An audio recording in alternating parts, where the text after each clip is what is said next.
मुस्कान university से लौट रही थी। शाम का वक्त था। आसमान में ढलती धूप किसी बुझते दिए की तरफ टिमटिमा रही थी। जैसे ही वह बस से उतरी, उसने देखा कि घर की तरफ से पायल तेज कदमों से बाहर निकल रही थी। उसके चेहरे पर हवाइयां उड़ रही थी। आंखों में डर और घबराहट साफ झलक रही थी। मुस्कान कुछ पल के लिए ठिठक गई। पायल दीदी इस वक्त यहाँ और इतनी परेशान क्यों लग रही हैं? उसके मन में सवालों की झड़ी लग गई। घर पर इस वक्त पापा भी नहीं थे, सिर्फ नेहा दीदी थी। उसका दिल अनजाने डर से तेज धड़कने लगा। जब तक वह अपने दरवाजे तक पहुंची, तब तक पायल अपनी गाड़ी में बैठकर अगले मोड़ पर गायब हो चुकी थी। मुस्कान की निगाहें उसकी गाड़ी के पीछे गुम होती रही। एक सिहरन उसके पूरे जिस्म में दौड़ गई। वह तेजी से घर की ओर बढ़ी, लेकिन जैसे ही उसने दरवाजा खोला, उसकी आंखें फटी रह गई। नेहा दीदी फर्श पर गिरी हुई थी। चेहरा पीला पड़ चुका था। एक हाथ पेट पर था और दूसरा टेबल के कोनों को थामे हुए वह उठने की कोशिश कर रही थी। दीदी! मुस्कान चीखते हुए उनकी तरफ भागी। दीदी, क्या हुआ आपको? क्या आप ठीक तो है ना? नेहा दर्द से तड़प रही थी। आवाज टूटी टूटी सी थी। मुस्कान, एम्बुलेंस को कॉल करो, बहुत दर्द हो रहा है। मुस्कान, मैं मर जाऊंगी। मुस्कान के हाथ कांपने लगे। दीदी नहीं, आपको कुछ नहीं होगा, मैं हूं ना। मैं जीजू को फोन करती हूँ। नेहा ने सिर हिलाया। नहीं मुस्कान, राजवीर शहर में नहीं है, उन्हें फोन करने से कोई फायदा नहीं। तुम बस एम्बुलेंस बुलाओ। मेरा बच्चा, मुस्कान मेरा बच्चा। ये कहते कहते उनकी आंखें बंद होने लगी। दीदी दीदी, आंखें खोलिए। मुस्कान चिल्लाती रही। उसने तुरंत एम्बुलेंस को कॉल किया और रोते हुए उनका सर अपनी गोद में रख लिया। कुछ ही देर में एम्बुलेंस की आवाज गूंज उठी। मुस्कान ने किसी तरह उन्हें स्ट्रेचर पर चढ़ाया और अस्पताल तक साथ गई।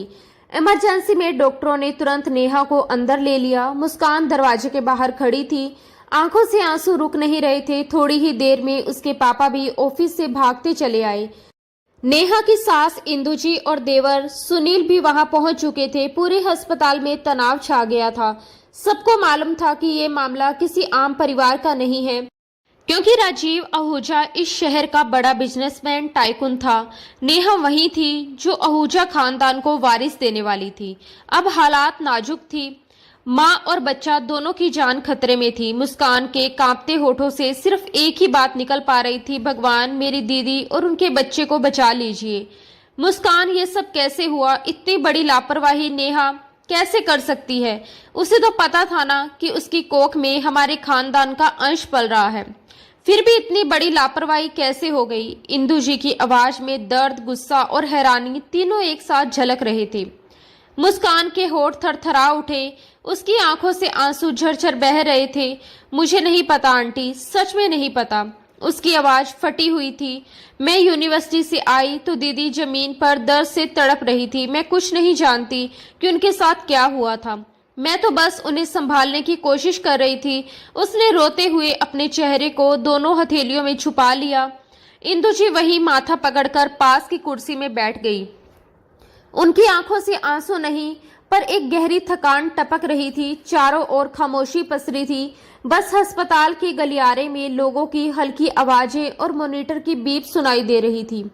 3 घंटे तक सब लोग बाहर बेचैनी से बैठे रहे, हर मिनट उम्मीद और डर के बीच झूलते हुए। और फिर आखिरकार डॉक्टर बाहर आए। उनके चेहरे पर थकान और आंखों में बोझिलपन था। डॉक्टर ने धीमी आवाज में कहा, हमने बहुत कोशिश की, माँ को तो बचा लिया गया, लेकिन बच्चा अब नहीं रहा। ये शब्द जैसे किसी ने दीवार पर हथौड़ा मार दिया हो। मुस्कान की आंखों से आंसू बह निकले। इंदु जी ने सिर झुका लिया और नेहा के पिता संजय जी के होठों से एक दर्द भरी आह निकली। 5 महीने की प्रेगनेंसी थी वो बच्चा, जिसकी हलचल नेहा हर रोज महसूस करने लगी थी, जिसका हर पल वो सपना देखती थी, जिसके लिए पूरे घर में तैयारियां हो रही थी। अब वो नन्हा वजूद हमेशा के लिए ठंडा पड़ चुका था। उसी वक्त तेज कदमों की आवाज गूंजी। अस्पताल के गेट से राजीव अंदर दाखिल हुआ, चेहरा पसीने से भीगा हुआ, आंखों में डर और बेचैनी थी।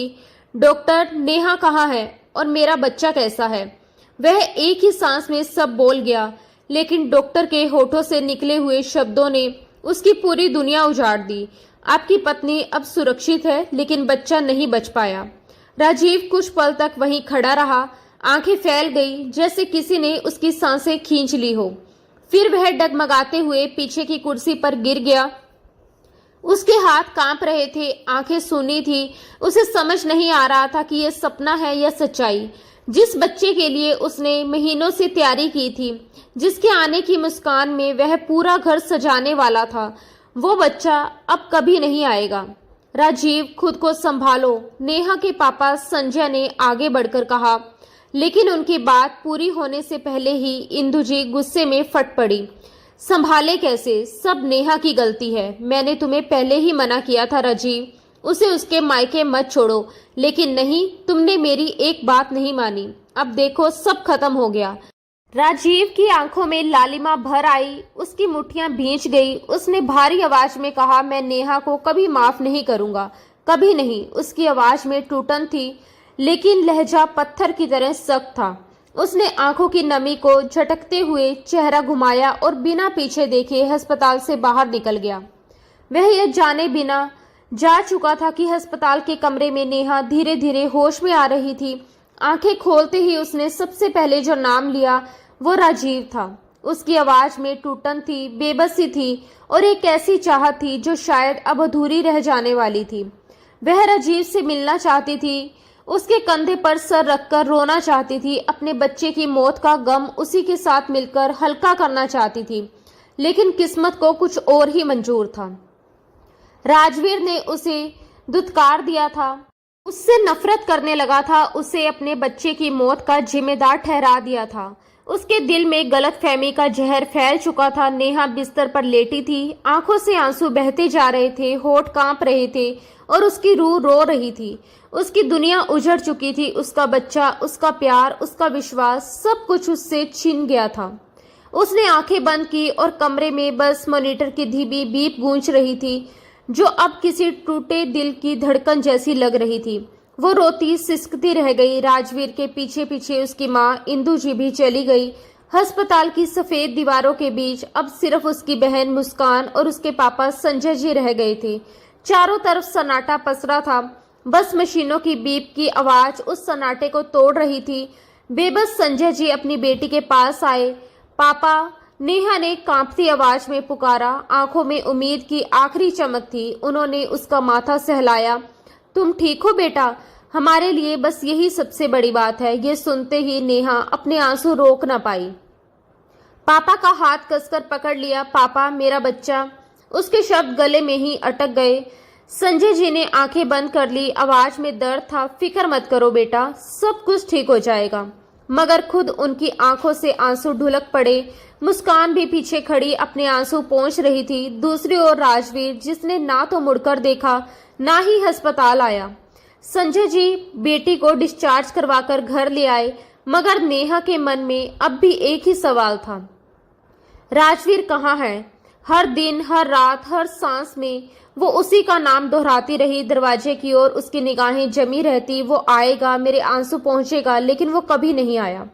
थक हार कर नेहा ने खुद उसे फोन किया, मगर उसने फोन तक नहीं उठाया। और जब वो खुद उसके घर पहुंची तो उसने मिलने से भी इनकार कर दिया। इतना ही नहीं, उसकी माँ इंदु जी ने तो उसे घर से धक्के देकर बाहर निकाल दिया। तुम हमारे पोते की कातिल हो। ये सुनकर नेहा के दिल में जैसे 1000 तीर एक साथ चुभ गए। वो दरवाजे पर ही खड़ी रह गई, आंखों में दर्द, होठ कांपते हुए बोले, जाओ राजवीर, तुम्हें मेरी जरूरत नहीं। अब मुझे भी तुम्हारी कोई जरूरत नहीं। अगर तुम्हें मुझसे मोहब्बत नहीं तो मैं भी ऐसी मोहब्बत पर लानत भेजती हूँ। ये कहते वक्त उसकी आवाज भरा गई थी, मगर चेहरा सख्त था। अंदर से वो पूरी तरह टूट चुकी थी। वो दिल जिसमें कभी सिर्फ राजवीर की मोहब्बत बसती थी, अब बिखरे हुए टुकड़ों में धड़क रहा था। दिन गुजरते गए, मगर उसके दर्द की तीव्रता कम नहीं हुई। वो अपने आंसू भीतर ही भीतर पीती रही, मुस्कुराने की कोशिश करती रही ताकि पापा और मुस्कान का दिल ना टूटे। दोनों ने उसे बार बार समझाया, नेहा टेंशन मत लो, एक दिन राजवीर जरूर लौटेगा। वो बस गलतफहमी में है। लेकिन नेहा की आंखें हर बार खामोश रहती। वो उन वादों, उन कस्मों, उन सपनों को याद करती जो राजवीर ने उसके साथ बुने थे। 6 महीने बीत चुके थे मगर उस बेदर्द सनम ने एक बार भी पलटकर नहीं देखा। उधर राजवीर भी सुकून में नहीं था, वो भी नेहा को याद करता था मगर इंदु जी की बातों ने उसकी सोच में ऐसी दीवार खड़ी कर दी थी जिसे अब गिराना नामुमकिन था। उन्होंने गलतफहमी के बीज को इतना खाद पानी दिया था कि अब वो एक घना पेड़ बन चुका था जिसकी छांव में प्यार के लिए कोई जगह नहीं बची थी। और अब जब उन्हें मौका मिला उन्होंने ठान लिया कि वो अपने बेटे की शादी अपनी सहेली की बेटी और राजवीर की बचपन की दोस्त पायल से ही करवाएगी। उस दिन दफ्तर का माहौल गंभीर था। राजवीर अपनी मीटिंग में डूबा हुआ था। जब दरवाजे पर खट की हल्की सी आवाज हुई, उसने सिर उठाया और सामने का नजारा देखकर उसकी सांसें थम गई। कमरे में मौजूद सबकी निगाहें दरवाजे की ओर टिक गई और वहां खड़ी थी नेहा। 6 महीने बाद उसे यूं सामने देखकर राजवीर के लब खुद ब खुद रुक गए। काली फ्रॉक में सोगवार हुस्न, रोई हुई आंखें, फीकी मुस्कान, उसके चेहरे पर दर्द और गरिमा दोनों का अजीब संगम था। राजवीर ने उसे ऊपर से नीचे तक देखा और एक पल के लिए जैसे सारी दुनिया थम गई, हवा भी रुक गई। बस उन दोनों के बीच एक अधूरा प्यार, एक अधूरा रिश्ता और बहुत सारी खामोशियां बाकी थी। मुझे आपसे बात करनी है, वो रहस्य लहजे में बोली, आवाज धीमी मगर ठोस थी। Excuse me, meeting is over, Rajveer ने ठंडे अंदाज में कहा और वहां मौजूद सभी मेंबर्स को बाहर जाने का इशारा किया।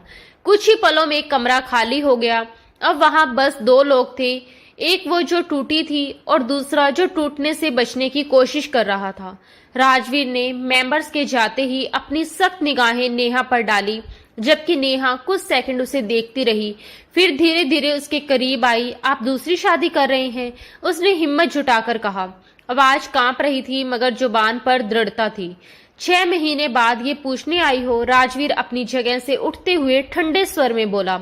आप मेरी बात का जवाब दें मिस्टर राजवीर आहूजा, नेहा ने तेज आवाज में कहा। उसकी आंखों में दर्द और गुस्सा दोनों थे। उसके जिस्म से उठती वही उसकी पसंदीदा खुशबू हवा में फैल गई थी। 6 महीने बाद भी वो खुशबू राजवीर के दिल की धड़कनों को अस्त व्यस्त कर रही थी। वो सामने खड़ी थी, वही लड़की जिसे उसने कभी अपनी रूह की हद तक चाहा था। मेरा जवाब जानकर क्या करोगी? उसने उसकी आंखों में गहराई से झांकते हुए कहा। जो पूछा है उसका सीधा जवाब दीजिए, नेहा ने थरथराते लहजे में कहा। अगर मैं कहूँ हाँ कर रहा हूँ दूसरी शादी, राजवीर की ठंडी आवाज ने कमरे की हवा जमा दी। उसके शब्द सुनकर नेहा के होठ सूख गए, दिल की धड़कन जैसे थम गई। आप मुझे सजा दे रहे हैं?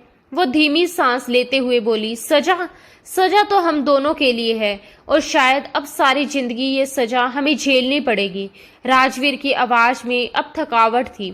मैं आपकी बीवी हूँ राजवीर, आप मेरे साथ ऐसा नहीं कर सकते, ये बेवफाई है। उसके आंसू अब उसकी पलकों से ढुलक चुके थे। बीवी हो इसलिए यहाँ खड़ी हो और सवाल करने की हिम्मत है, वरना तुम्हारी जगह कोई और होता तो अब तक।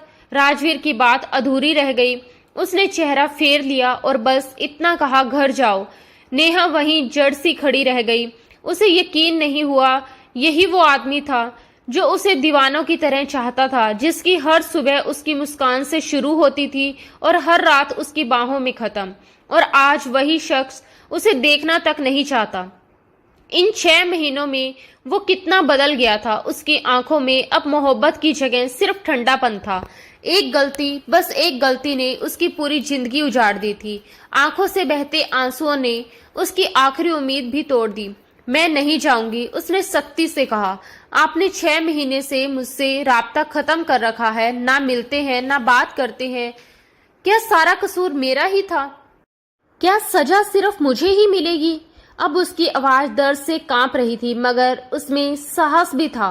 राजवीर ने उसकी ओर देखा, आंखों में गुस्सा और टूटन दोनों थे। हाँ, तुम ही कसूरवार हो, तुम्हारी वजह से सब कुछ हुआ, तुम्हारी वजह से मेरा बच्चा।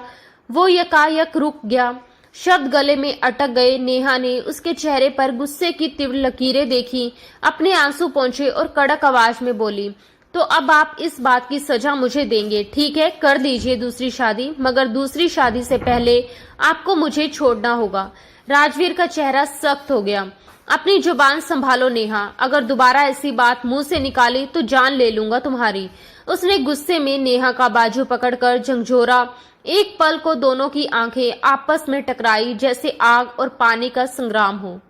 आप खुद किसी और को अपनी जिंदगी में शामिल कर ले और चाहते हैं मैं आपके नाम पर अपने बाप के घर बैठी रहूं? ऐसा कभी नहीं होगा मिस्टर राजवीर आहूजा। दूसरी शादी से पहले आपको पहली शादी खत्म करनी होगी। नेहा ने बिना डरे उसकी आंखों में आंखें डालते हुए कहा। राजवीर हंसा नहीं, बस गुस्से से बोला, तुम्हारी इतनी औकात नहीं कि मेरे नाम से खुद को अलग कर सको। याद रखो। वह उसके बेहद करीब आया। चेहरे से कुछ इंच की दूरी पर उसकी गर्म सांसें नेहा के चेहरे से टकराई। लगता है तुम भूल गई हो राजवीर आहूजा को, उसने धीमे मगर डरावने लहजे में कहा।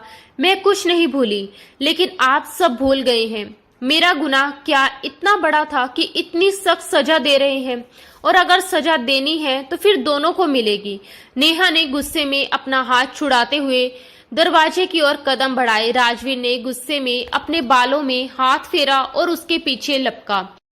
नेहा दरवाजा खोलने ही वाली थी कि उसने आगे बढ़कर दरवाजे को लॉक किया और उसे दीवार से सटाते हुए अपने दोनों हाथ उसके दोनों ओर रख दिए। उसका चेहरा नेहा के बेहद करीब था, इतना कि नेहा उसकी सांसों की तपिश महसूस कर रही थी। लगता है तुम अपनी जान देने पर तुली हो। अगर अलग होना चाहती हो तो ठीक है। राजवीर आहूजा तुम्हें खुद से जुदा कर देगा। तुम मेरी मोहब्बत के लायक ही नहीं थी। गेट आउट, उसने हर शब्द पर जोर देते हुए कहा और पीछे हट गया। उसकी बात सुनते ही नेहा के दिल पर जैसे कोई बिजली गिरी। उसकी आंखों से आंसू बह निकले। वो समझ गई कि अब सब खत्म हो गया है। वो शख्स जो उसकी जान था अब वही उसकी रूह से जुदा हो गया है। बिना कुछ कहे उसने दरवाजा खोला और बाहर निकल गई। राजवीर वहीं खड़ा रहा, बस उसे जाते हुए देखता रहा। बाहर सड़कों पर नेहा की कार बेतहाशा रफ्तार से दौड़ रही थी। 2 बार उसका एक्सीडेंट होते होते बचा, पर उसे परवाह नहीं थी। घर पहुंचते ही वह बिस्तर पर औंधे मुंह गिर पड़ी और बेकाबू होकर रोने लगी। आंखों के सामने वही लम्हे घूमने लगे जब उसने पहली बार बताया था कि वो प्रेग्नेंट है, और राजवीर मुस्कान से पागल हो उठा था, जैसे सारी दुनिया ही खुशियां उसे मिल गई हों। मगर एक गलती, बस एक गलती ने सब छीन लिया। उसका घर, उसका पति, उसकी ममता और सब खत्म। उधर घर पर इंदु जी सुनील से कह रही थी कि सुनील, मैंने कितनी बार कहा है मोनिका को साथ लेकर आया करो, अब देखो कितना वक्त गुजर गया। इंदु जी ने ये सब नाराज लहजे में कहा, जबकि सुनील फोन में व्यस्त था।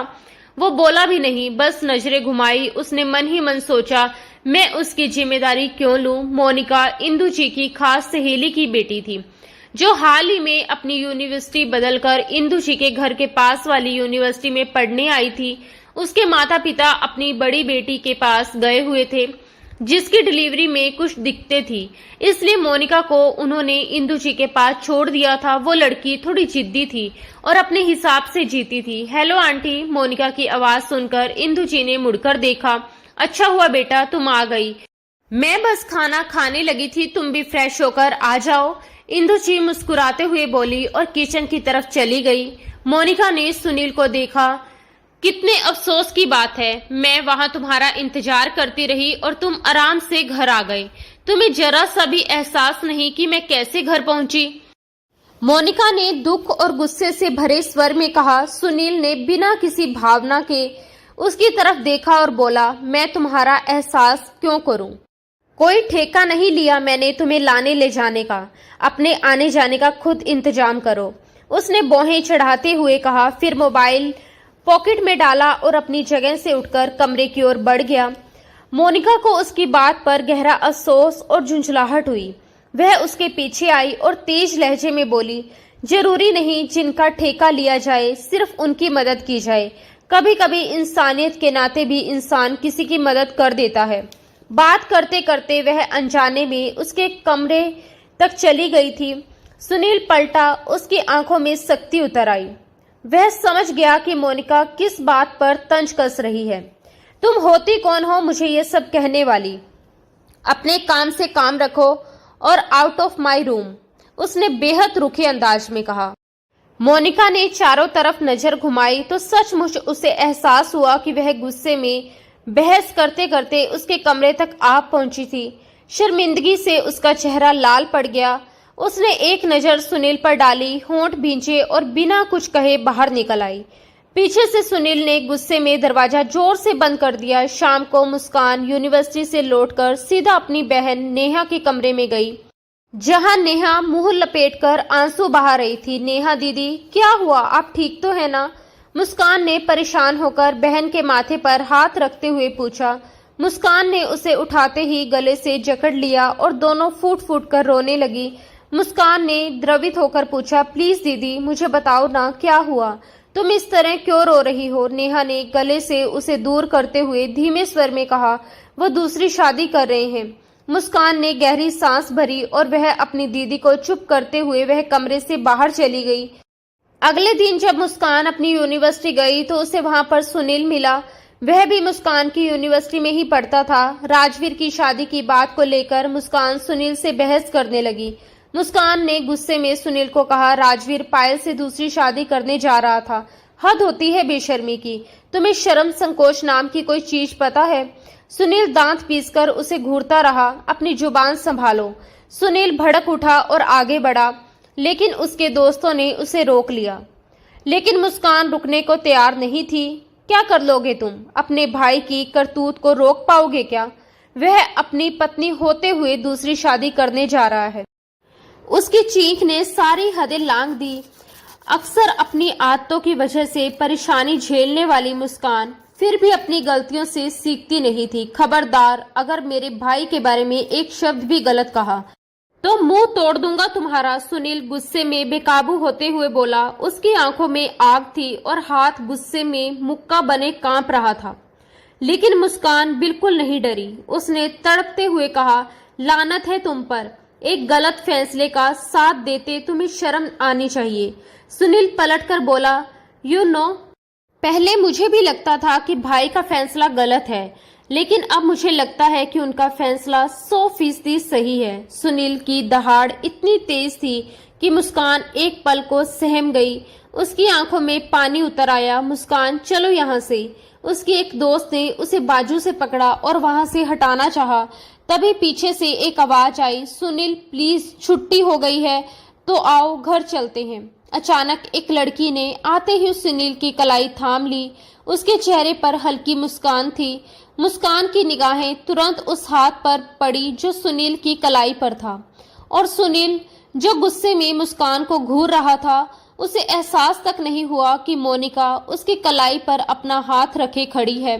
मुस्कान ने उसे एक आखिरी बार सख्त निगाहों से देखा, झटके से अपना हाथ झटका और वहां से चली गई।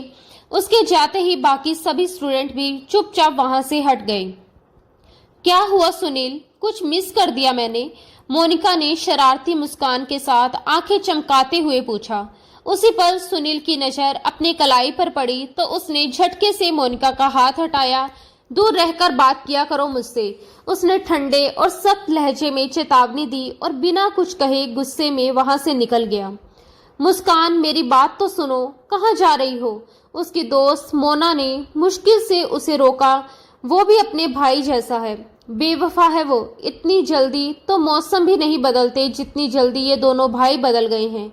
मुस्कान ने टूटे हुए लहजे में कहा, यार वो बेवफा नहीं है, बस थोड़ा वक्त दो, सब ठीक हो जाएगा। मोना ने उसे समझाया। वक्त? भाड़ में गया वक्त। मुस्कान ने गहरी सांस लेते हुए कहा, देखा नहीं तुमने किस तरह उस लड़की ने उसका हाथ थामा था उसकी कलाई पर? वो गुस्से में बोली जा रही थी। उसे एहसास तक नहीं था कि उसके पीछे सुनील खड़ा है। मुस्कान, रिलैक्स, मोना ने कहना चाहा, लेकिन मुस्कान अब सुनने की हालत में नहीं थी। नहीं, बिल्कुल नहीं, वो बेवफा इंसान का भाई है और खुद भी वैसा ही निकला। देखा ना तुमने, उससे ज्यादा उम्मीद भी क्या की जा सकती है? मुस्कान ने दांत भींचते हुए कहा। उसी पर सुनील ने झटके से उसकी कलाई पकड़ी और बिना कुछ बोले उसे अपने साथ घसीट लिया। सुनील, छोड़ो मुझे। मुस्कान ने हड़बड़ाकर उसकी तरफ देखा, लेकिन सुनील उसकी एक ना सुनते हुए उसे यूनिवर्सिटी के सुनसान कोने की ओर ले गया। एक पेड़ के पीछे रुककर उसने उसे पेड़ से लगाते हुए सामने खड़ा हो गया। उसके दोनों हाथ पेड़ के तनों पर टिके थे और आंखों में तेज गुस्सा भरा था। उसने मेरी कलाई पर हाथ रखा। वो तुमने देखा, लेकिन मैंने उसका हाथ झटका वो नहीं देखा, सुनील ने गहरी आवाज में कहा। उसकी गंभीरता और गुस्सा मुस्कान को और बेचैन कर रहा था। मुस्कान ने गहरी सांस ली, अब भी गुस्से में थी। मुझे कुछ भी नहीं देखना, तुम्हारा भाई कर रहा है ना दूसरी शादी, तुम भी कर लो दूसरी मंगनी। बल्कि मंगनी की क्या जरूरत है, डायरेक्ट शादी कर लो, उसने तड़पते हुए कहा और सुनील को जोर से पीछे धक्का देना चाहा, लेकिन वह 1 इंच भी अपनी जगह से नहीं हिला। सुनील ने गुस्से से उसकी दोनों कलाई पकड़ ली और जोर से पेड़ के तने के साथ सटा दिया।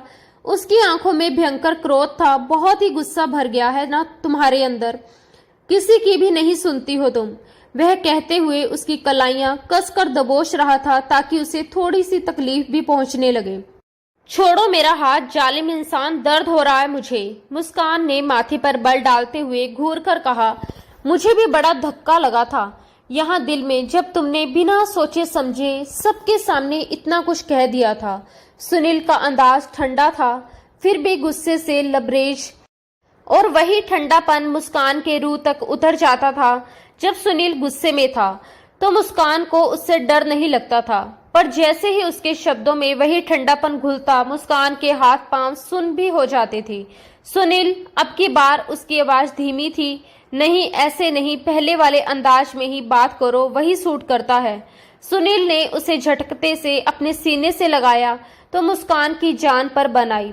धड़कनों का तालमेल, दोनों के जज्बात में तूफान मचा गया।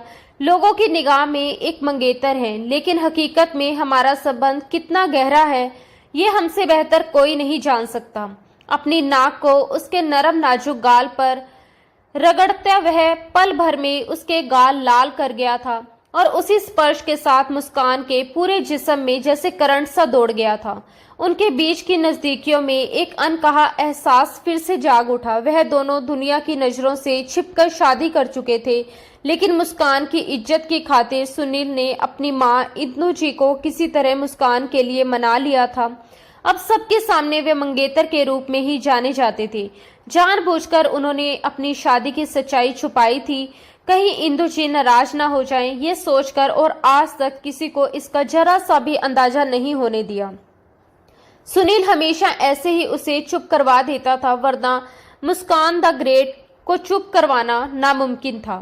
अगली सुबह नेहा मुस्कान से कह रही थी कि मैं उन्हें कभी माफ नहीं करूंगी। अचानक से नेहा की आवाज ने मुस्कान को ख्यालों से झंझोर दिया। दीदी प्लीज ऐसे रो रो कर खुद को परेशान मत करो, मर्द जात होते ही बेवफा हैं, मुस्कान ने गुस्से में कहा। नेहा ने तुरंत जवाब दिया, नहीं मुस्कान, अगर ऐसा होता तो माँ के जाने के बाद हमारे पापा भी तो दूसरी शादी कर सकते थे ना, पर उन्होंने तो आज तक वफा निभाई है, माँ के जाने के बाद भी कभी बेवफाई नहीं की। नेहा की बात पर मुस्कान चुप हो गई। वह सच कह रही थी। नेहा की माँ तब इस घर से अचानक चली गई थी जब नेहा सिर्फ 10 साल की थी और मुस्कान 6 साल की। कोई नहीं जानता था कि वो कहाँ गई। इंसान मर जाए तो एक दिन सब्र आ जाता है, मगर अगर कोई जीते जी छोड़ जाए वो जख्म कभी नहीं भरता। किसी ने कहा वो रिश्तेदारों के पास गई है, तो किसी ने ये तक कह दिया कि वो किसी और के साथ भाग गई है, मगर संजय जी ने किसी की बात पर भरोसा नहीं किया। उन्होंने हर जगह ढूंढा, हर दरवाजा खटखटाया, पर अनीता जी का कोई अता पता नहीं चला। और आज 13 साल बाद भी उन्होंने उम्मीद का दामन नहीं छोड़ा था। उन्हें अब भी यकीन था कि उनकी अनीता एक दिन जरूर लौटेगी। दीदी उठो ना, पहले फ्रेश हो जाओ, फिर खाना खाते हैं, इस टॉपिक पर बाद में बात करेंगे। मुस्कान ने उसे समझाने की कोशिश की। अब कुछ कहने को बचा नहीं है मुस्कान, अब सिर्फ तलाक का नोटिस जाएगा उस राजवीर आहूजा को। कर ले वो दूसरी शादी, तीसरी, चौथी, जितनी चाहे उतनी शादियां, अब मुझे कोई फर्क नहीं पड़ता। नेहा के शब्दों पर मुस्कान ने अविश्वास से उसकी तरफ देखा। दीदी आप ये क्या कह रही हैं, तलाक? मुस्कान को यकीन नहीं हुआ कि उसने सही सुना है। राजवीर और नेहा का प्यार तो मिसाल हुआ करता था। उनके रिश्ते के गवाह सुनील और मुस्कान खुद थे, लेकिन वो मोहब्बत अब कहाँ खो गई कि आज नेहा तलाक की बात कर रही थी। हाँ मुस्कान, सही सुना तुमने, ये मेरी आखिरी फैसला है। इतना कहकर नेहा खुद को संभालती हुई बाथरूम में बंद हो गई। जबकि मुस्कान वहीं सोफे पर बैठी माथा थामे उलझे ख्यालों में डूबी रह गई। उधर राजवीर के घर नाश्ते के टेबल पर इंदु जी कह रही थी, राजवीर, कल भी हेमा का फोन आया था बेटा, आखिर वो बेटी वाले हैं, कुछ तो जवाब दो उन्हें। इंदु जी ने नाश्ते की टेबल पर बैठे खोए हुए बेटे को पुकारा तो वह चौंक पड़ा। जी मम्मा, आप कुछ कह रही थी, उसने जैसे ख्यालों से बाहर आते हुए कहा। हाँ बेटा, हेमा चाहती है कि मंगनी की डेट फिक्स कर ली जाए, तुम बताओ क्या कहते हो। इंदु जी की आवाज में गंभीरता थी पर साथ ही एक माँ की उम्मीद भी झलक रही थी। कल की रख लीजिए। राजवीर के होठों से निकले इन शब्दों ने कमरे की हवा को जैसे ठहर सी दी। सुनील के चेहरे पर हैरानी साफ झलकने लगी। माँ, इतनी जल्दी किस बात की? अभी नेहा भाभी हैं। नाराजगी है तो क्या हुआ, रिश्ता तो है ना। तुम बीच में मत बोलो सुनील, ये बड़ों की बातें हैं। इंदु जी ने झट से टोका। राजवीर अपनी कुर्सी से उठ खड़ा हुआ। ये कागजी रिश्ता भी अब ज्यादा दिन नहीं चलेगा, उसने बेहद ठंडे और बेजबान लहजे में कहा। क्या मतलब है तुम्हारा? सुनील ने सख्त निगाहों से भाई को देखा। मतलब वही जो हर अनचाहे रिश्ते का होता है, दी एंड। इतना कहकर राजवीर लंबे डग भरता हुआ वहां से निकल गया। इंदु जी कुछ पल तक स्तंभ सी उसके पीछे देखती रही, फिर धीमे स्वर में बोली, चलो अच्छा है, जान छूटेगी। अब तुम भी इस मंगनी को खत्म करो और अपने भाई की तरह आगे बढ़ो। एक मिनट माँ, सुनील ने उनकी बात बीच में काट दी। वो भाई है जो सुन लेता है, मान लेता है, लेकिन मैं सुनील हूँ, अपनी जिंदगी के फैसले खुद लेता हूँ और खुद ही निभाता हूँ। आप अपना खेल भाई के साथ खेलिए, मेरी जिंदगी में दखल देने की कोशिश मत कीजिए। उसकी आवाज में वो दृढ़ता थी जो शायद पहले कभी ना थी। राजवीर की बात पहले ही उसके अंदर आग भड़का चुकी थी और अब माँ के शब्दों ने उस पर तेल डालने का काम कर दिया था। इंदु जी ने गुस्से में उसे देखा। तुम्हें समझाना मुश्किल हो गया है सुनील, मेरी बात ध्यान से सुन लो। चाहे जो भी कर लो, पर मैं मुस्कान को इस घर की बहू कभी नहीं बनने दूंगी। जैसे बड़ी बहन वैसे ही छोटी बहन, एक से बढ़कर एक, मुंह फट और बेहया। सुनील ने होठों पर एक तिरछी मुस्कान लाई। तो भाई की ला रही है ना आप, सादी, संकोची और शरीफ सी लड़की। चलिए वही आपकी पसंद सही। मेरे वाली तो ऐसी ही टेढ़ी है और मुझे वो ऐसी ही पसंद है। बहुत बदतमीज हो गए हो तुम। इंदु जी तमतमाते हुए बोली, कुछ नहीं भूला मम्मा, लेकिन शायद आप भूल रही हैं कि भाई की संतोष किस में है। सुनील ने उन्हें सवालों में उलझाते हुए दरवाजा खोला और यूनिवर्सिटी के लिए निकल गया। इंदु जी ने माथा पकड़ लिया। ना जाने क्या जादू कर दिया है इन दोनों बहनों ने। वह बड़बड़ाई, पहले राजवीर इनकी तरफदारी में जीता था, अब ये दूसरा भी उनके काबू में है। और मोनिका, वह ऊंची आवाज में बोली, मोनिका, तुम्हें यहाँ किस लिए बुलाया है मैंने? अगर तुमसे मेरा एक बेटा काबू नहीं होता तो साफ साफ बता दो, मैं कोई और इंतजाम कर लूंगी। आंटी, मैं तो कर रही हूँ कोशिश, लेकिन आपका बेटा मुझे मुंह ही नहीं लगाता, मैं क्या करूँ? मोनिका उदासी से बोली। तो फिर उसके और करीब जाओ, दोस्ती बढ़ाओ, अपने अंदाज दिखाओ। याद रखो, मर्द औरत की अदाओं के पीछे भागता है। आंटी हंसते हुए उसे अपने बेटे को फंसाने के नए नए तरीके समझा रही थी। आंटी, आपका बेटा अदाओं से नहीं फंसेगा, इसके लिए मुझे कुछ और बड़ा प्लान करना पड़ेगा, मोनिका सोचते हुए बोली। इंदु जी सिर हिलाकर उठ खड़ी हुई। अब उन्हें हेमा की खुशखबरी भी देनी थी कि राजवीर शादी के लिए राजी हो गया है, वह भी बहुत जल्दी। सुनील ने मोबाइल स्टेटस पर राजवीर की मंगनी का कार्ड पोस्ट किया। मुस्कान, जो सोने के लिए लेट रही थी, कार्ड पर कल की तारीख देखकर जैसे दुख के गहरे समंदर में डूब गई। उसने मोबाइल एक तरफ फेंकते हुए मन ही मन कहा, अफसोस अफसोस राजवीर जीजू, अगर मोहब्बत करने वाले आप जैसे बेदर्द और जालिम होते हैं तो कोई भी कभी मोहब्बत ना ही करे। सुनील के प्रति गुस्से के साथ वह सोच रही थी, मुझे तुमसे भी ये उम्मीद नहीं थी। भाई को समझाने की बजाय तुम उसका साथ दे रहे हो।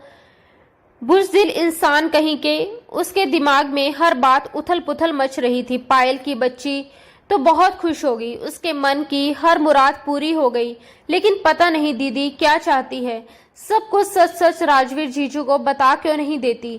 तभी उसके फोन पर मैसेज टोन बजी। उसने देखा सुनील का मैसेज था। उसने कार्ड इनबॉक्स किया और स्पेशल इनविटेशन भेजा था। मुस्कान के सर पर करंट सा दौड़ गया। पैर जमीन पर ठंडे पड़ गए। तुम्हें अपने बुज़दिल भाई की मंगनी मुबारक हो। मुझे इनवाइट करने की कोई जरूरत नहीं। मुस्कान जलते दिल के साथ मैसेज पढ़ते हुए बैठ गई। सुनील खुद उठकर बैठा, उसे जैसे अपनी बात पर करंट सा लगा हो। उसने ये स्टेटस सिर्फ नेहा और मुस्कान के लिए ही ऑन किया था, बाकी सबको हाइड कर दिया था। स्टेटस देखकर भी मुस्कान चुप रही तो मजबूरन उसे इनबॉक्स करना पड़ा। बुज़दिल निकली तुम्हारी बहन, मैदान छोड़कर भाग गई। हिम्मत होती तो खड़ी होकर अपने हक के लिए लड़ती, ना कि डर के भाग जाती। सुनील के शब्दों पर मुस्कान ने माथा पकड़ लिया। भूल रहे हो कैसे तुम्हारी माँ ने मेरी बहन को हाथ पकड़कर घर से निकाल दिया, जैसे बच्चा सिर्फ उन्होंने खोया हो। मेरी बहन ने उस वजूद को 5 महीने तक महसूस किया है, अपनी कोख में उसके दर्द और हर धड़कन को महसूस किया। बताओ ऐसा कौन सा गुनाह था जिसकी वजह से उन्हें इतनी बड़ी सजा दी गई। जिंदगी मौत तो भगवान के हाथ में है, फिर भी इंसान सजा देने के लिए खुद को भगवान क्यों बना बैठता है। इतने लंबे मैसेज के बाद सुनील के पास कहने को कुछ नहीं बचा। उसने खामोशी से मोबाइल एक तरफ रख दिया। वह क्या कहता, वह खुद इस मंगनी के खिलाफ था, पर राजवीर जैसे जुनूनी और जिद्दी इंसान को कौन समझा सकता था। केवल एक ही इंसान थी जिसकी बात वह मानता था, और वह थी खुद नेहा। लेकिन इससे भी आज राजवीर ने मुंह मोड़ लिया था। अगले दिन रात को मंगनी की पार्टी अपने चरम पर थी। रात के 10 बज रहे थे और आहूजा हाउस में रौनक अपने पूरे जोर पर थी। पायल अपनी माँ के साथ वहां आई थी। ये भी राजवीर की ख्वाहिश थी कि मंगनी की रस्म आहूजा हाउस में ही हो, और आज पायल की दिल की ख्वाहिश पूरी हो रही थी। वह राजवीर की बात को कैसे टालती। पायल पिंक गाउन में इस वक्त बेहद खूबसूरत लग रही थी।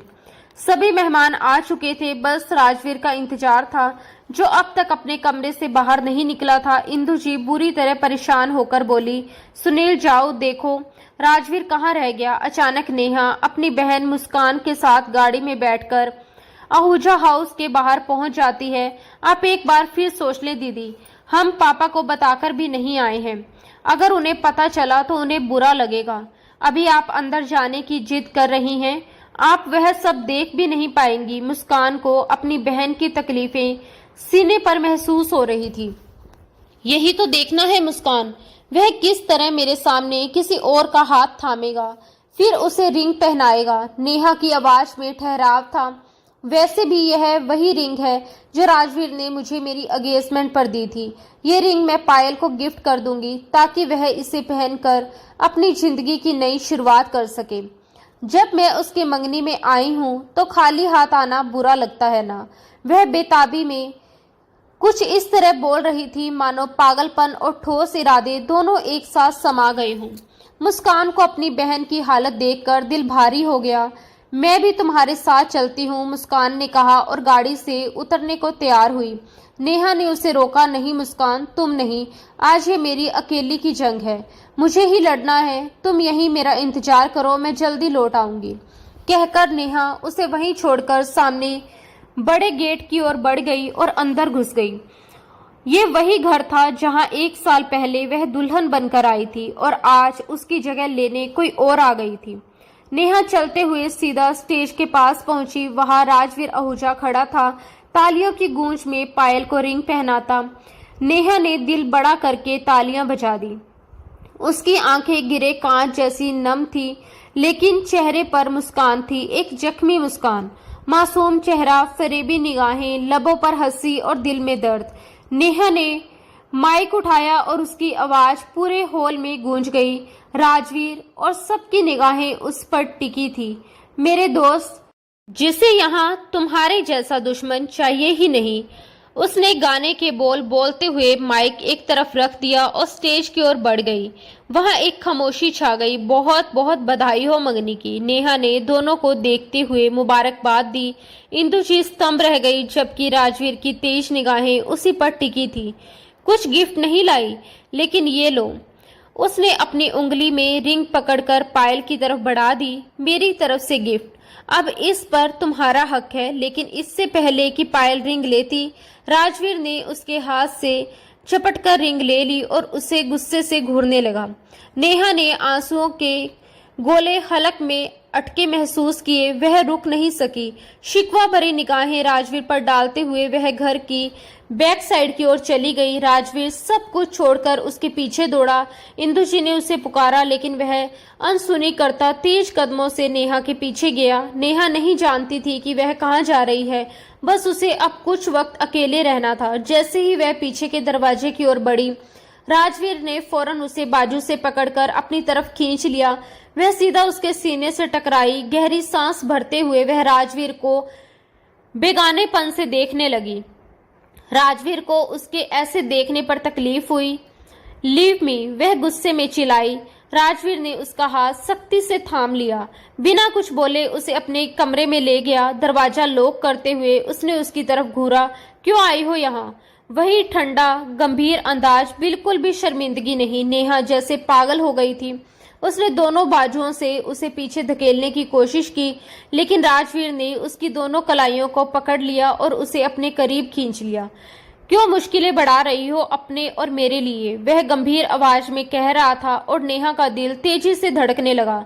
मुझे जाना है यहाँ से, दूर हटो, वह चिल्लाई लेकिन खुद को उसकी पकड़ से छुड़ा नहीं सकी। यही कारण था कि वह यहाँ आई थी। उसे राजवीर से दूर जाना था। राजवीर ने अपने कमरे में उसे अपने वजूद में महसूस किया और आज भी शिद्दत से उसे चाहता था। उसके बिना उसका खुद का वजूद अधूरा लगता था। और अचानक राजवीर ने आगे बढ़कर अपने होठों से उसके होठों पर कब्जा जमाया। नेहा एकदम पत्थर जैसी हो गई। 6 महीने बाद ये स्पर्श उसे महसूस हुआ। इतने लंबे समय तक राजवीर ने उसे छुआ तक नहीं था। नेहा पैनिक होने लगी। वह बेकाबू हो रही थी लेकिन राजवीर की पकड़ और भी सख्त होती जा रही थी। उसने उसे बिस्तर पर गिरा दिया। उसकी कलाइयों को तकियों पर रखकर उसका चेहरा निहारने लगा। नेहा रोते हुए उसे देख रही थी। क्या हुआ? इतना पैनिक क्यों हो रही हो? पहली बार तो नहीं छू रहा, राजवीर ने कहा और अपनी हक जताते हुए अपनी सांसें उसके साथ घोलने लगा। फिर बहुत प्यार से उसके माथे पर होठ रखे, उसकी आंखों में देखा और बारी बारी से अपने होठों को स्पर्श छोड़ता गया। नेहा पूरी तरह पत्थर जैसी हो गई थी। वह बिना पलके झपकाए उसे देख रही थी। राजवीर का जादू हमेशा की तरह काम कर गया था। आज भी उसने नेहा को अपने जादू में पकड़ लिया था और नेहा चाहकर भी उसके जादू से बाहर नहीं निकल पा रही थी। राजवीर ने दोबारा नेहा के नरम रसीले होठों पर और भी प्यार से अपने होठों का रसपान किया। पहले नेहा अपनी मोहब्बत का जवाब मोहब्बत से देती थी लेकिन आज वह बस बेहरकत ही पड़ी रही। वह उसका साथ नहीं दे रही थी लेकिन रोक भी नहीं रही थी। राजवीर ने उसका ये अंदाज देखा तो गुस्से में हल्का सा ऊपर हो गया और अपनी शर्ट निकालकर दूर फेंक दी। उसके इरादों को देखकर नेहा की जान निकल रही थी। पूरे जिस्म में जैसे करंट दौड़ गया। नेहा इस छुवन को कितनी बार झेल चुकी थी। एक बार राजवीर अपनी जनूनियत से उसे बेबस कर देता और आज तो उसके चेहरे का रंग भी बदल गया था। नेहा ने चेतावनी दी, खबरदार, जो तुमने अपनी हद पार करने की कोशिश की। लेकिन अब राजवीर होश में कहाँ था। पूरे 6 महीने के बाद उसकी महबूब बीवी उसकी बाहों में थी तो खुद पर काबू कैसे पाता। उसका सारा गुस्सा और सारी नफरत पल भर में गायब हो गई। उसे याद बस ये था कि नेहा का नरम नाजुक वजूद उसकी बाहों में है। अगले ही पल उसने अपने नरम दहकते होठ नेहा की गर्दन के नीचे ब्यूटी बॉन पर रख दिए और धीरे धीरे नीचे की ओर बढ़ाया। इससे पहले कि वह पूरी तरह उसकी खूबसूरती में मदहोश हो जाता, उसने एकदम उसके बालों में उंगलियां डालकर उन्हें सख्ती से पकड़ लिया। मुझे घर जाना है राजवीर। इस बार उसकी आंखों में नमी थी। राजवीर ने अपनी खुमार भरी नजरों से उसे देखा और बेड पर खींचकर अपने सीने पर गिरा लिया। तुमने मुझे बहुत हल्के में लिया नेहा आहूजा। इतने करीब आकर कौन पत्थर दिल इंसान होगा जो जाने देगा। 6 महीने का हिसाब लेने के लिए उसने नेहा को बेड पर लिटाकर अपने और उसके बीच के सारे पर्दे गिरा दिए। उसे अपनी बाहों में मचलने पर मजबूर कर दिया।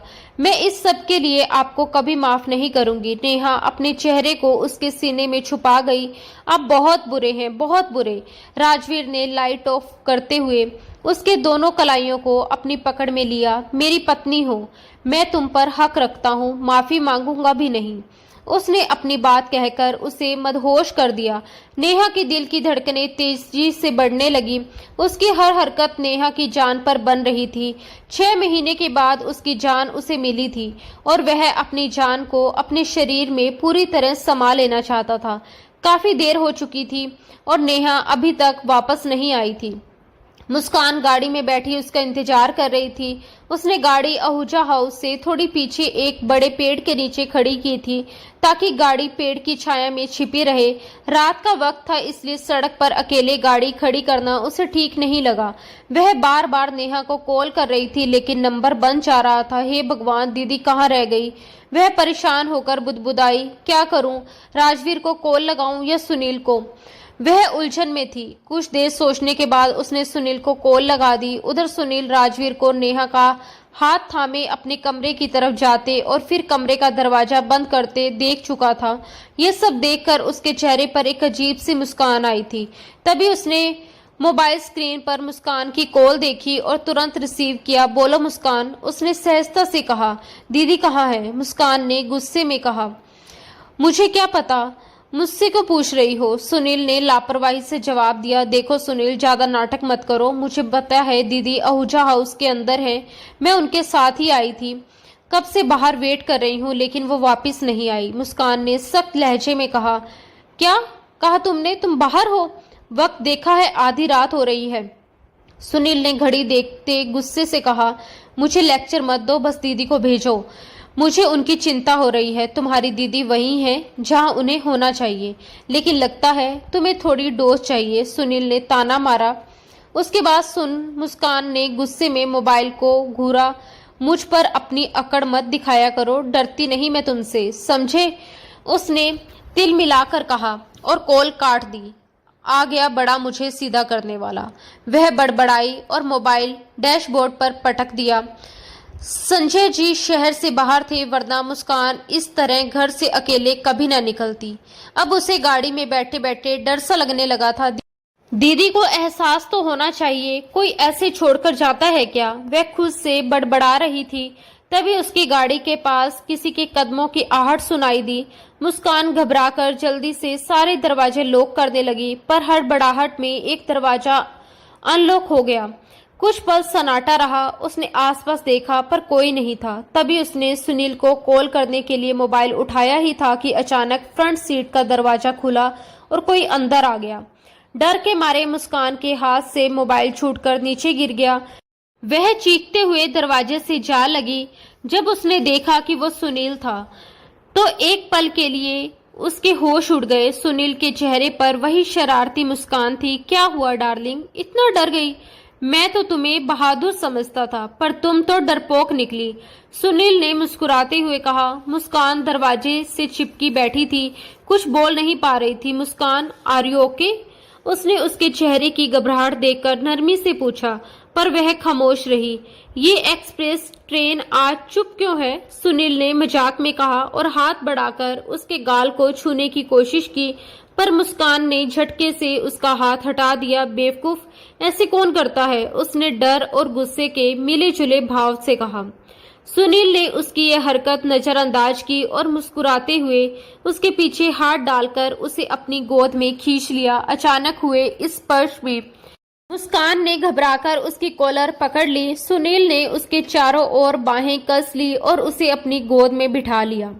अब वह पूरी तरह उसके काबू में थी, ना हिल पा रही थी, ना कुछ कह पा रही थी। बस उसके चेहरे पर गुस्सा और डर दोनों साफ झलक रहे थे। क्या हुआ, इतना गुस्सा क्यों आ रहा है मेरी जान को? सुनील अपनी गर्म सांसें मुस्कान के चेहरे पर छोड़ रहा था और मुस्कान का दिल एकदम तेज दौड़ने लगा।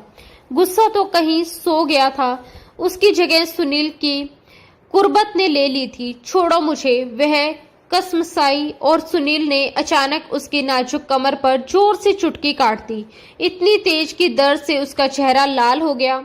सुनील उसके बदलते भावों को गौर से देख रहा था।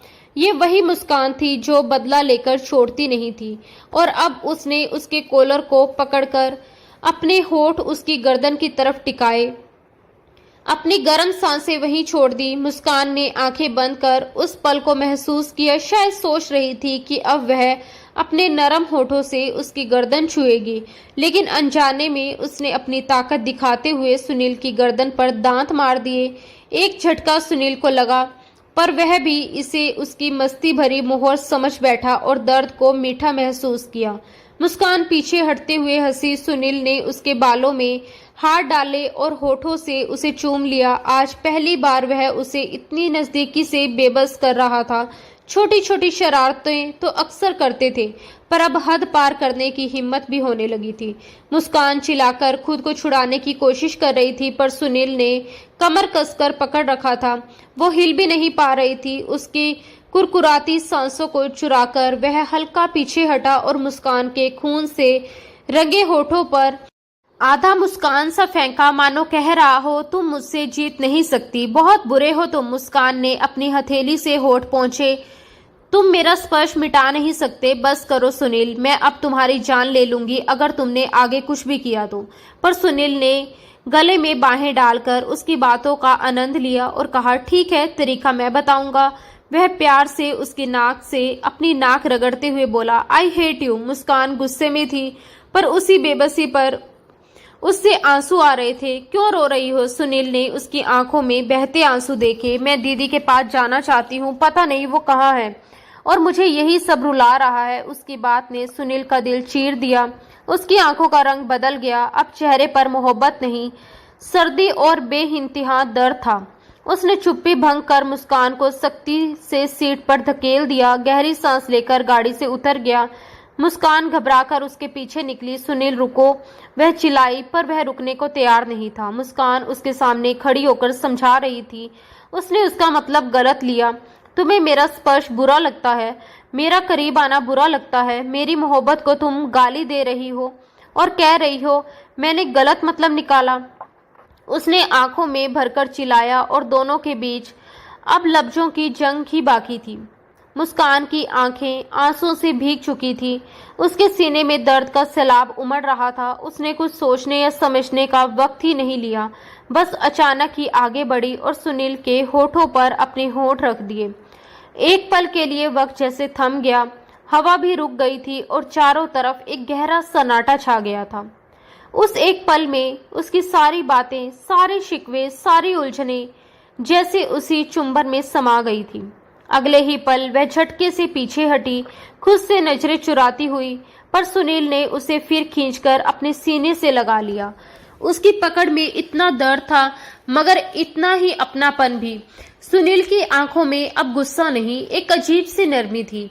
मुझे तुम्हारा छूना बुरा नहीं लगता सुनील, मुस्कान ने कांपती आवाज में कहा। ना ही तुम्हारे करीब आना, बल्कि तुम्हारी बाहों में मुझे वो सुकून मिलता है जो मैं किसी को बता नहीं सकती। उसकी आवाज में झलकते प्यार ने सुनील को पल भर के लिए खामोश कर दिया। फिर वह मुस्कुराया, मगर उस मुस्कान में दर्द था। तो फिर बिना वजह मुझसे दूर क्यों हुई? मेरी वजह से तुम्हारी डिग्री लटक गई और तुम बार बार उसी यूनिवर्सिटी के चक्कर काटती रही। मैंने कहा भी था कि आओ मेरे पास, मगर तुमने मना कर दिया। अब खुद सोचो, अगर तुम हमेशा के लिए मेरे पास आ जाओ तो सब झंझट खत्म हो जाए। उसने उसकी ठोड़ी उठाते हुए कहा, मैं तुम्हें सबसे छुपा लूंगा, हमेशा के लिए अपने पास रखूंगा। मुस्कान ने उसका चेहरा देखा, उसकी आंखों की गहराई में डूबती जा रही थी। फिर मासूमियत से बोली, सुनील, दीदी और राजवीर जीजू के बीच सब कुछ ठीक हो जाएगा ना? सुनील ने होठों पर हल्की मुस्कान सजाते हुए जवाब दिया, हो जाएगा, आज के बाद सब कुछ ठीक हो जाएगा। उसके लहजे में कुछ रहस्यमय था, जिससे मुस्कान थोड़ी असहज हुई। क्या मतलब, आज के बाद सब कैसे ठीक हो जाएगा? उसने सवाल किया। सुनील बस मुस्कुराया। उसकी नाक दबाते हुए बोला, ना पूछो तो ज्यादा अच्छा है। क्यों ना पूछूं? मुस्कान जिद पर अड़ गई। अभी नहीं बता सकता, शादी के बाद बताऊंगा, कहकर उसने बात टाल दी। सुबह की पहली किरणों के साथ ही नेहा की आंख खुली।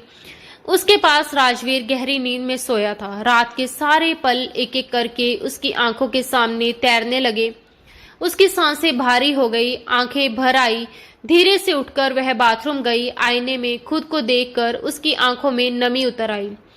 मुझे अभी यहाँ से जाना होगा। राजवीर के उठने से पहले उसकी मंगनी हो चुकी है। अब इस रिश्ते की कोई गुंजाइश नहीं बचती। उसने खुद से बुदबुदाया। दुपट्टा सिर पर ओढ़कर वह धीरे धीरे कमरे से बाहर निकली। राजवीर की नींद टूट चुकी थी। उसने उसे चुपचाप जाते देखा। उसके चेहरे पर कोई शिकन नहीं थी, मगर आंखों में तूफान था। वह सिगरेट का पैकेट उठाते हुए खुद से बुदबुदाया, तुम लाख कोशिश कर लो नेहा, लेकिन मुझसे दूर नहीं जा सकती। तुम हमेशा मेरी रहोगी, मरते दम तक। वह हल्की सी मुस्कान छोड़कर आंखें बंद कर गया। मुस्कान की आंख सुनील की शरारत भरी गुदगुदी से खुली थी। गाड़ी की खिड़की से आती हल्की धूप उसके चेहरे पर पड़ रही थी और हवा में रात की मिठास अब भी बाकी थी। पूरी रात दोनों ने यूं ही गाड़ी में गुजार दी थी, कभी बातों में, कभी हंसी में, कभी एक दूसरे की आंखों में खोकर। सुनील ने फिर से उसकी कमर में उंगली से गुदगुदी की तो वह खिलखिलाकर हंस पड़ी। उसकी वह मासूम नटखट सी हंसी सुनील के दिल को छू गई। उसने आगे बढ़कर उसके होठों पर अपने होठ रख दिए, उसकी हंसी को अपने सीने में समेट लिया। एक पल को वक्त जैसे ठहर गया हो। हवा रुक गई थी, सिर्फ दिलों की धड़कनें सुनाई दे रही थी। तुम्हारी मुस्कान मेरी जिंदगी की सबसे बड़ी मुस्कान है, सुनील ने उसकी कान में धीमे से कहा और उसे फिर से अपनी बाहों में भींच लिया। मुस्कान ने अपनी आंखें बंद कर ली, जैसे दुनिया की सारी शांति उसी के सीने में छुपी हो। अचानक गाड़ी का दरवाजा खटखटाने की आवाज आई। दोनों चौंक पड़े। दरवाजे के बाहर नेहा थी। दीदी, अब आपको देखकर वो क्या सोचेगी? मुस्कान ने डरते हुए कहा। सुनील मुस्कुराया और बोला, कुछ नहीं सोचेगी, जानती है वो भी यार, आखिर शादीशुदा हैं और शादीशुदा कपल्स क्या करते हैं ये उन्हें भली भांति पता है। उसने आंख मारी और आराम से गाड़ी से उतर गया। नेहा ने उसकी ओर देखा पर तुरंत नजरें झुका ली। जैसे ही सुनील घर की तरफ बढ़ा, नेहा फौरन गाड़ी में बैठकर अंदर चली गई। कमरे में पहुंचते ही सुनील ने एक लंबी सांस ली। उसकी कमर में दर्द था क्योंकि पूरी रात उसने सीट की बैक पर टेक लगाकर मुस्कान को अपनी गोद में लिए जागते हुए बिताई थी। दूसरी ओर नेहा सीट से टिककर आंखें बंद किए बैठी थी। उसकी सांसें भारी थी। दीदी, आप ठीक तो है ना? मुस्कान ने उसकी तरफ झुककर पूछा। नेहा ने आंखें खोली, एक गहरी सांस ली और बुदबुदाई, बहुत दोगला इंसान है वो। एक तरफ पायल से मंगनी करता है और दूसरी तरफ मेरे साथ। उसकी आवाज टूट गई और आंसू बह निकले। क्या हुआ आपके साथ? मुस्कान ने सहमते हुए पूछा। नेहा ने खुद को संभालते हुए कहा, कुछ नहीं, गाड़ी तेज चलाओ। उसने चेहरा दूसरी तरफ घुमा लिया। मुस्कान चुप हो गई, पर उसके मन में सवालों का तूफान मचल रहा था। उधर आहूजा हाउस में तूफान पहले से ही उठ चुका था। आखिर तुम चाहते क्या हो राजवीर? इंदु जी की आवाज पूरे हॉल में गूंज रही थी। एक तरफ पायल से मंगनी करते हो और दूसरी तरफ वो लड़की सुबह तुम्हारे कमरे से निकलती है, ये सब क्या है? उनका गुस्सा 7वें आसमान पर था। राजवीर चुपचाप खड़ा था, मगर उसके चेहरे पर जमी शिकने उसके भीतर के ज्वालामुखी को बयां कर रही थी। तभी उसने ठंडी आवाज में कहा, वो बीवी है मेरी, तो मैं कौन हूं? पायल ने पीछे से रुकते हुए पूछा। राजवीर ने नजरें उठाई और कहा, तुम मंगेतर हो। उसकी आवाज में अजीब सी नरमी थी, पर आंखों में कठोरता साफ झलक रही थी। पायल का चेहरा एकदम उतर गया। उसने अपनी माँ की तरफ देखा, जैसे वहां से कोई जवाब मिल जाएगा। राजवीर, पायल से शादी से पहले तुम्हें अपनी बीवी को तलाक देना होगा, पायल की माँ ने कहना शुरू कर दिया कि राजवीर ने टेबल पर रखा गुलदान उठाकर पूरी ताकत से जमीन पर पटक दिया। आवाज पूरे घर में गूंज उठी। वो गुलदान कनाडा से लाया था, बेहद कीमती, मगर उस पल उसकी अहमियत राख बन गई। कुछ कह रही थी आप? राजवीर ने ठंडी मगर तीखी आवाज में पूछा। सबकी नजरें उसकी तरफ टिक गई। इंदु जी के चेहरे पर हैरानी थी। Rajveer, are you okay? उन्होंने धीमे से पूछा। राजवीर मुस्कुराया, मगर वो मुस्कान डरावनी थी। अब ओके हूं ममा, उसने कहा और कुर्सी घसीटकर आराम से टेबल पर बैठ गया। राजवीर, तुम ऐसे बर्ताव नहीं कर सकते हमारे साथ। ये मंगनी किसी जबरदस्ती से नहीं हुई थी, जैसे तुम हमें मुजरिम बना रहे हो, इंदु जी ने सख्त लहजे में कहा। राजवीर ने पायल की आंखों ही आंखों में डालकर कहा, मुजरिम तो तुम हो। क्या मतलब? पायल ने घबराते हुए पूछा। वो उठा, उसकी तरफ बढ़ा और बेहद ठंडे स्वर में बोला, मतलब ये कि जुर्म हुआ है, बहुत बड़ा जुर्म। जिसकी माफी भी नहीं मिलेगी, चाहे मांगो तब भी नहीं। राजवीर ने कहर भरी निगाहों से पायल को देखा। कहना क्या चाहते हो तुम? पायल ने ठंडी लेकिन चुनौती भरी आवाज में पूछा। उसकी आंखों में हैरानी नहीं बल्कि जवाब पाने की जिद थी। राजवीर धीरे धीरे अपनी जगह से उठा। उसके कदमों की आहट इतनी भारी थी कि कमरे का हर शख्स खामोश हो गया। वह पायल के बेहद करीब आया, उसकी आंखों में झांकते हुए बोला, तुम जानती हो अभी मेरा क्या दिल चाहता है? चाहता है कि तुम्हें इसी वक्त जिंदा जमीन में गाड़ दूं ताकि तुम्हारी सांसें हमेशा के लिए थम जाए। उसके शब्दों में इतना जहर था कि सबके रोंगटे खड़े हो गए। सुनील, जो ऊपर अपने कमरे में सोने गया था, नीचे की हलचल और टूटने की आवाज से चौंक कर भागा आया। उसने देखा टेबल के पास टूटा हुआ गुलदान बिखरा हुआ पड़ा है और राजवीर का चेहरा खून उतरने जैसा लाल था। आखिर मैंने ऐसा क्या किया है? तुम मुझे मारने पर उतारू हो गए, पायल ने गुस्से में चीखकर कहा। राजवीर ने उसकी तरफ इशारा करते हुए गरज कर कहा, तुमने मेरे बच्चे को मार डाला, इस दुनिया में आने से पहले ही उसका खून कर दिया। तुम हो मेरे बच्चे की कातिल। सन्नाटा छा गया। सभी हैरानी से एक दूसरे का चेहरा देखने लगे। पायल की मां ने घबराकर बेटी की आगे कदम बढ़ाए। ये कैसी बकवास है? हमारी बेटी ऐसा कभी नहीं कर सकती। लेकिन राजवीर ने दहाड़ते हुए कहा, खबरदार, आप भी बराबर की गुनहगार हैं। मेरे पास सबूत है। कानून देगा आपको सजा। मेरे बच्चे को तुम लोगों ने मुझसे छीन लिया। उसकी आंखें लाल हो चुकी थी, मानो उसमें आग जल रही हो। ये सब झूठ है, ये सब उस नेहा का बनाया हुआ खेल है, पायल ने कांपती आवाज में कहा। मैं तो गई ही नहीं थी वहां पर, वो खुद ही फिसलकर सीढ़ियों से गिरी थी। झूठ, राजवीर दहाड़ा। नेहा ने मुझे कुछ भी नहीं बताया, लेकिन तुमने खुद अपनी जुबान से सच उगल दिया। पायल के चेहरे से सारा खून उतर गया। उसकी आंखें फैल गई। वह एक पल के लिए जड़ होकर रह गई, जैसे खुद अपने ही जाल में फंस गई हो। इंदु जी हैरत में खड़ी रह गई। उस दिन नेहा घर पर अकेली थी और अचानक दरवाजे की घंटी बजी थी। उसने दरवाजा खोला, सामने पायल थी। नेहा ने उसे देखते ही चौंक कर कहा, तुम यहाँ क्या काम है तुम्हें मेरे घर में? पायल बिना जवाब दिए अंदर चली आई। क्यों ना आऊं? बहुत शौक है ना तुम्हें राजवीर की जिंदगी में जगह बनाने का? उसका बच्चा भी तुम्हारे पेट में पल रहा है। बहुत चालाक बनती हो। क्या बकवास कर रही हो तुम? निकलो यहाँ से। नेहा ने गुस्से में उसे दरवाजे की ओर धकेलना चाहा, लेकिन पायल ने झटके से खुद को छुड़ाया और तीखी नजरों से उसे देखा। मुझे तुम जैसी औरत के मुंह लगने का कोई शौक नहीं। ये कहकर वह मुड़ी, लेकिन उसके चेहरे पर नफरत की परतें साफ झलक रही थी। नेहा ने गुस्से में सीढ़ियां चढ़ना शुरू किया, सोचते हुए कि जब घर में कोई नहीं है तो पायल खुद ही चली जाएगी। लेकिन वह नहीं जानती थी कि पायल का गुस्सा अब आग बन चुका है। जैसे ही नेहा सीढ़ियों के ऊपर पहुंची, पायल उसके पीछे दौड़ी और अचानक उसके कंधे को पकड़कर जोर से खींचा। नेहा के कुछ समझने से पहले ही उसका संतुलन बिगड़ गया और नेहा सीढ़ियों से लुढ़कती चली गई। नेहा के मुंह से एक लंबी चीख निकल पड़ी। वह दर्द से कराह रही थी और मदद के लिए किसी को पुकार रही थी। वहीं पास पायल बैठी थी। उसके चेहरे पर बेरहमी की ठंडी मुस्कान थी। वह एक एक शब्द ज्यों ही कहती गई, हवा में जैसे जहर घुल गया। दर्द से तड़पती रहो और यही तड़प तड़प कर अपनी जान दे दो। बदकिस्मती से बच गई तो अपना मुंह बंद रखना। अगर एक शब्द भी मेरे खिलाफ बोला तो याद रखना, मैं वो हूँ जो कुछ भी कर सकती हूँ। पायल ने कटुता से आगे कहा, एक दिन राजवीर रात को सोएगा, सुबह उसकी आंख नहीं खुलेगी। यदि विधवा बनना चाहती हो तो बोलो, वरना हमेशा चुप रहना।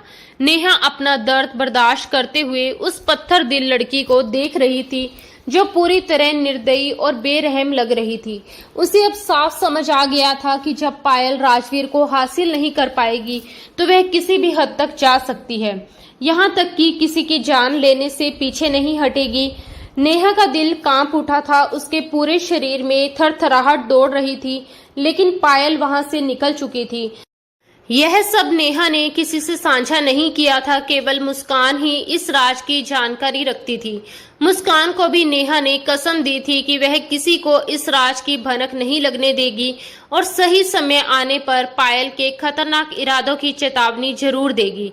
परंतु राजवीर ने नेहा को कभी इतना मौका ही नहीं दिया कि वह कुछ कह सके। बच्चे के चले जाने का दुख दोनों के दिलों में था, लेकिन राजवीर ने नेहा की ओर तक नहीं देखा।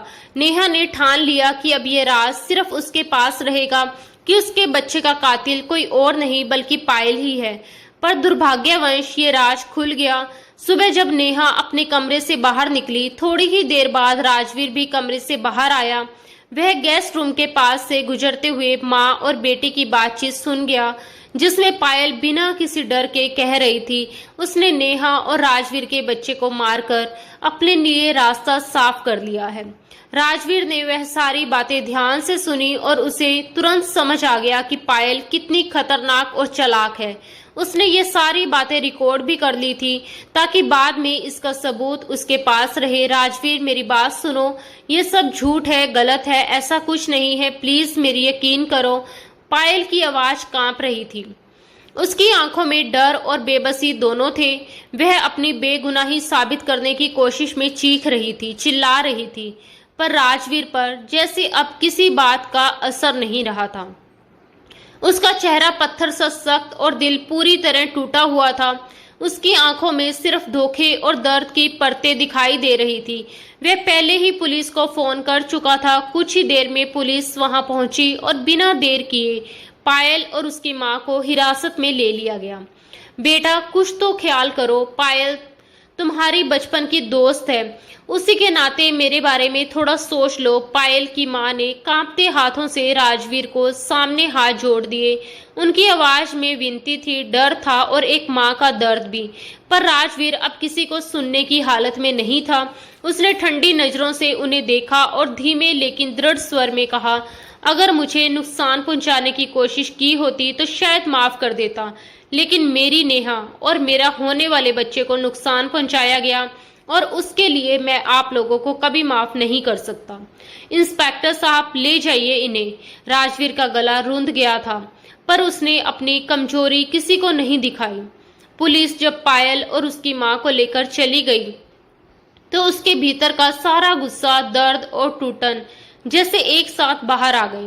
वह पास की कुर्सी पर बैठते ही ढह गया। आंखों से आंसू बह निकले। इंदु जी ने पास आकर उसके कंधे पर हाथ रखा, लेकिन राजवीर ने झटक दिया।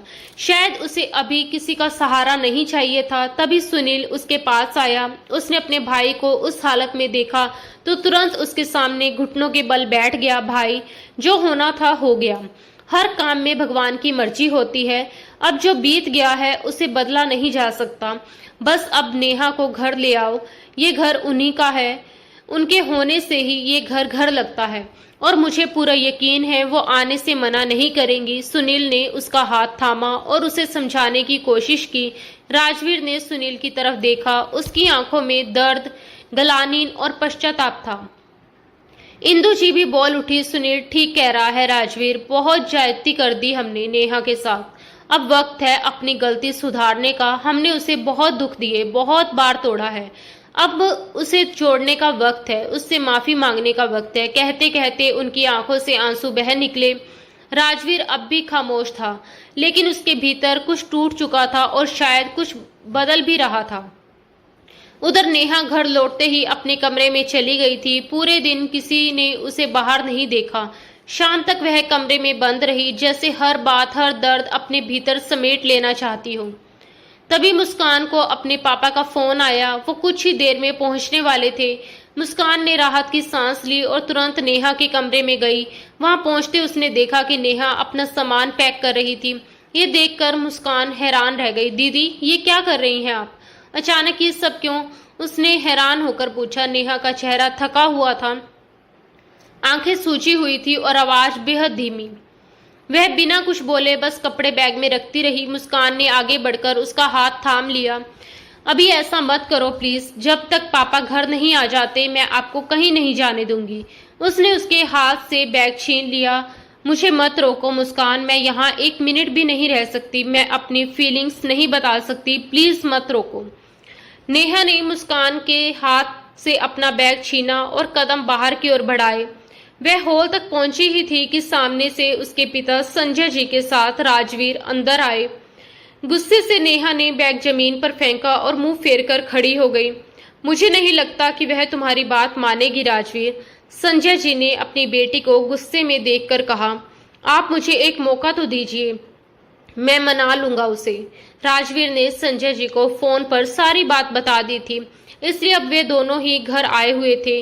नेहा ने चुपचाप अपने कमरे की तरफ चलना चाहा, पर राजवीर ने पीछे चलते हुए भीतर आकर दरवाजा अंदर से लॉक कर दिया। खबरदार जो मेरे पास भी आए, आज मैं बिल्कुल बर्दाश्त नहीं करूंगी, नेहा ने उंगली दिखाते हुए चेतावनी दी। तुम मुझे अपने पास आने से रात को भी नहीं रोक पाई थी, तो अब भी नहीं रोक पाओगी। राजवीर ने झटके से उसे अपनी ओर खींच लिया। नेहा पैनिक हो गई थी, वह बिल्कुल स्तंभ रह गई। राजवीर ने जैसे ही नेहा के गालों पर आंसू देखे, झट से उन्हें अपने हाथों से पोंछ लिया। मुझे पहले क्यों नहीं बताया कि हमारे बच्चे को वह पायल नुकसान पहुंचा सकती थी। राजवीर का रंग बहुत लाल हो गया था। तुम्हारी जान को खतरा था, वह तुम्हें मार भी सकती थी। मैं बस मौके की तलाश कर रही थी, और तुमने भी तो मुझे कभी मौका दिया ही नहीं। एक बार भी मुझे बोलने का मौका नहीं दिया, बिना मुझे सजा सुना दी। नेहा ने गुस्से से उसे धक्का देने की कोशिश की, पर वह असफल रही। उसकी इतनी औकात नहीं थी कि राजवीर आहूजा तक पहुंच पाए। कुछ पल के लिए चुप रहकर राजवीर ने धीरे से कहा, मानता हूँ मेरी गलती है, क्या माफ नहीं करोगी? वो उसके आंसू अपने लबों से चूमते हुए बोला। आप सब मर्द इतना सब कुछ करने के बाद माफी कैसे मांग लेते हैं? नेहा ने तंज किया। शायद इसीलिए कि हमें यकीन होता है कि हमारी जान हमें माफ कर देगी। राजवीर ने उसके सामने सर झुकाते हुए कहा, अगर यही गलती औरत करे तो तुम मर्द कभी माफ नहीं कर सकते। तुम्हारे अंदर ये हौसला नहीं है। अब नेहा उससे लड़ रही थी। राजवीर ने सर उठाकर नेहा को देखा। रात दी गई। उसकी मोहब्बत के हल्के हल्के निशान नेहा के चेहरे पर खिलते हुए उसे और भी खूबसूरत बना रहे थे। अब ऐसा क्या देख रहे हो? मैंने आपको माफ नहीं करना। नेहा मुंह फेरकर खड़ी हो गई। राजवीर उसके सामने खड़ा था, अभी भी बस उसे ही देखे जा रहा था, और नेहा की नजरों की तपिश से परेशान होकर उसने अपनी आंखों के सामने हाथ रख लिए। मुकाबला तो आज भी नेहा का उसके सामने नहीं था। आज भी वह जालिम बेदर्द सनम उसका दिल धड़काए जा रहा था। क्या हुआ? मुझे छूने भी नहीं दे रही और देखने भी नहीं दे रही, ये तो बड़ा जुल्म है। वह मासूमियत भरे अंदाज में बोला। अच्छा, जो रात को किया वो क्या था? नेहा उसे पहले वाले रूप में देखकर वह खिल उठी थी, और राजवीर भी उसे यूं चहकता देखकर जी उठा था। वह भी मेरी मोहब्बत थी, ये कहकर उसने आगे बढ़कर नेहा को अपनी बाहों में समेट लिया और उसके माथे को चूम लिया। वह उसे लेकर बाहर आया। बाहर महफिल सजी थी। इंदुजी, संजय साहब और सुनील, मुस्कान सब एक साथ बैठे थे। सुनील और मुस्कान की शादी की बातें कर रहे थे। पहले सुनील को अपने पैरों पर खड़ा तो होने दें। अचानक राजवीर की बात पर सभी चौंक उठे। लीजिए, ये हो गया खड़ा। सुनील फौरन खड़ा हुआ और सबको दिखाते हुए बोला, तो सभी का एक जोरदार कहा गूंजा। राजवीर ने आगे बढ़कर छोटे भाई को गले लगाया। खुश हो जाओ, तुम्हारी शादी की डेट फिक्स करके ही जाएंगे। ये सुनकर मुस्कान के चेहरे पर भी रंग बिखर गए और सुनील भी खुशी से खिल उठा। ठीक 1 महीने के बाद मुस्कान और सुनील की शादी की डेट फिक्स हो गई थी। राजवीर नेहा को साथ ले जाना चाहता था, लेकिन मुस्कान ने साफ इनकार कर दिया कि अब नेहा दीदी मेरे साथ ही विदा होकर आहूजा हाउस आएंगे, और मुस्कान की इस बात पर सुनील ने भी उसका साथ दिया। सबकी खुशी को देखते हुए यही तय हुआ कि नेहा भी मुस्कान के साथ दोबारा इस घर से विदा होकर जाएगी, और राजवीर गुस्से से सुनील और मुस्कान को घूर रहा था। वह तो आज ही अपनी प्यारी बीवी को अपने साथ ले जाना चाहता था। अपने दिल की बेचैनी को उसके पहलू में लेटकर चैन पहुंचाना चाहता था। उसने मायूस सूरत बनाकर नेहा पर एक नजर डाली, और उसकी इस हरकत पर सब लोग हंस पड़े। ठीक 1 महीने के बाद दोनों बहनें विदा होकर आहूजा हाउस पहुंच चुकी थी। उन्हें उनके कमरे में पहुंचा दिया गया था और दोनों बेटों के बंद दरवाजों को देखते हुए इंदु जी ने खुद से वादा किया कि आगे आने वाली जिंदगी में अपने बेटों के लिए आसानियां पैदा करेंगी। वह कभी उनकी राह में कांटे नहीं बिछाएंगी, क्योंकि उन्होंने देख लिया था कि नेहा के बिना उनका हंसता मुस्कुराता शरारती राजवीर कैसे मुरझा गया था। वह अब दोबारा से उसके चेहरे पर हंसी और मुस्कान छीनना नहीं चाहती थी। वहीं अंदर कमरे में सुनील, मुस्कान, नेहा और राजवीर अपनी अपनी मोहब्बत की नई कहानियां लिख रहे थे। तो दोस्तों, आज की हमारी कहानी आपको कैसी लगी?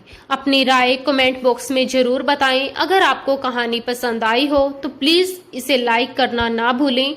हमारी कहानियों को लाइक और कमेंट करने से मुझे पता चलता है कि आप हमारी कहानियों को कितना पसंद करते हैं। और हाँ, ऐसी और रोमांटिक कहानियों के लिए हमारे चैनल को सब्सक्राइब जरूर करें। मिलते हैं दोस्तों अगली किसी नई और रोमांचक कहानी के साथ। धन्यवाद दोस्तों। राधे राधे।